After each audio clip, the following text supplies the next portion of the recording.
baba gaskiya fa zaman garin nan akwai matsala, Allah akwai matsala, saboda ka gane dole rayuwar nan yanzu ta canja, lissafi ya fara kwace mana.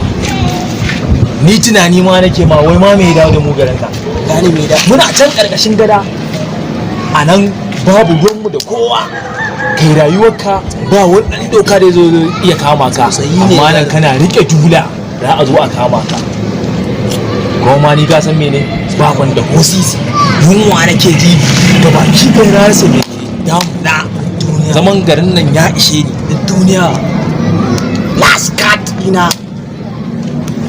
amma dan fika da madama wake wai naira 5 na fika da to kai ka tsaro ta mana ban fika da madama ba gaskiya ka tsaro ta mana ya amma ne ka gane kawai wannan magana kake ga daina ga sun me yayi kana mu tsaya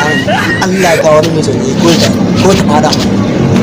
wai kana nufin mai tsautsayi yes a to Roman ya Allah ya kawo shi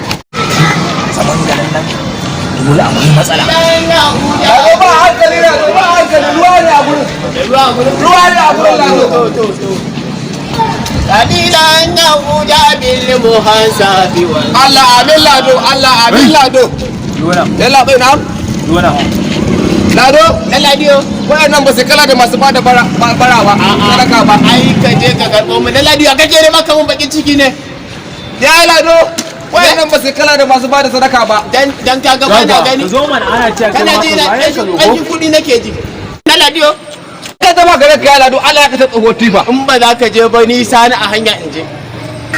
ya lado Allah ya kanka ya kana ji ana kiran mu kana mu ne maka bakin ciki Allah ya jikinka babu komai wallahi kuli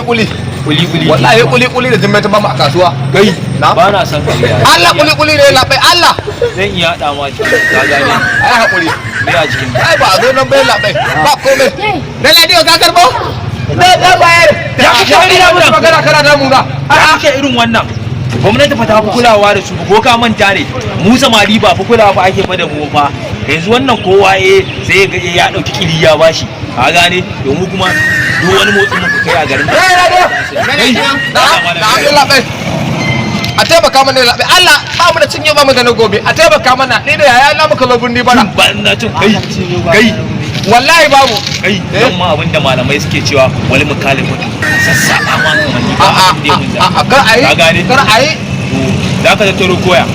babu ya lado